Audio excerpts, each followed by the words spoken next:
इतना बोलकर वो औरतें वहाँ से चली गई। फिर धीरे धीरे शाम हो गई और ममता ने खाना बनाकर रख लिया। तभी उसके ससुराल वाले पी कर आए। सब लोग खाना खाने लगे। ये कैसा बेहोदा खाना बनाया? तेरे माँ बाप ने तुझे खाना बनाना नहीं सिखाया क्या? है बे?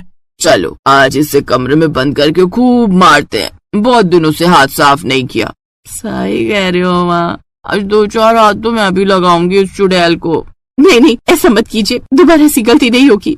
चुप कर बेगारा तौरत, हम माफ नहीं करने वाले हैं, हमारे हाथों में खुजली हो रही। सारा परिवार मिलकर ममता को मारने लगा। ममता जोर जोर से चिल्लाने लगी। तभी अचानक आसमान में बिजली कड़की और बहुत तेज घनघोर बारिश होने लगी। तो इस तरह ममता पर वो लोग हर दिन जुल्म करने लगे। दोपहर में खाना बनाते वक्त गर्मी की वजह से वो बेहोश भी हो जाती थी और जब भी पानी बरसता था तो रात भर वो पानी में भीगती रहती थी। उसकी हालत बहुत खराब हो चुकी थी। फिर एक रोज जब उसके ससुराल वाले कहीं गए हुए थे तब मेरे ससुराल वालों का जरूर कोई न कोई रहस्य है, मुझे उस रहस्य से पर्दा उठाना ही होगा। ममता उस घर के हर कमरे की तलाशी लेने लगी। तभी उसे एक पुरानी डायरी मिली। वो डायरी उसकी जेठानी ने लिखी थी। जब तक मेरी आत्मा को शांति नहीं मिलेगी तब तक इस घर की छत नहीं टिकेगी। जब इस घर की बहुओं पर अत्याचार होगा तब तक आंधी तूफान तेज होगा। जिस दिन इस घर की किसी बहू ने इन लोगों का विरोध कर दिया उसी वक्त बारिश थम जाएगी। दरअसल कुछ साल पहले जो हरकतें ममता के साथ हो रही थी वही हरकतें उसकी जेठानी के साथ होती थी। इन सब से तंग आकर उसकी जेठानी ने एक डायरी लिखकर उसी घर में कहीं छुपा दी और फिर उसने खुद को खत्म कर लिया।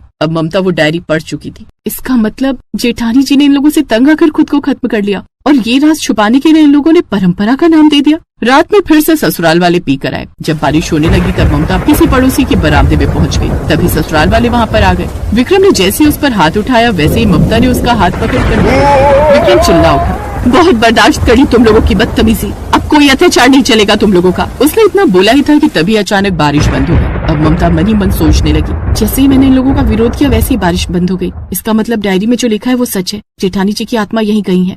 अगले दिन ममता ने ससुराल वालों को घर के अंदर सबको रस्सी से बांध दिया। फिर वो बाहर गई। फिर ढेर सारे मिस्त्री और छत बनाने का सामान लेकर आ गई। तभी मिस्त्री बोला, बहन जी फालतू पैसा खर्च मत करो। इस घर में हमने कई बार छत बनाने की कोशिश की लेकिन वो टिकी नहीं। या तो आज छत टिकेगी या इन लोगों पर ही गिर जाएगी। उसके ससुराल वाले डर गए। बहू ऐसा मत कर, अगर तूने छत बनाई तो पूरी छत हम लोगों के ऊपर ही गिर जाएगी। चुप कर बुढ़िया। जेठानी जी आप जहाँ भी हो आज मैं आपको मुक्ति दिला कर रहूंगी। ये सारे लोग छत के नीचे दबकर मर जाएंगे।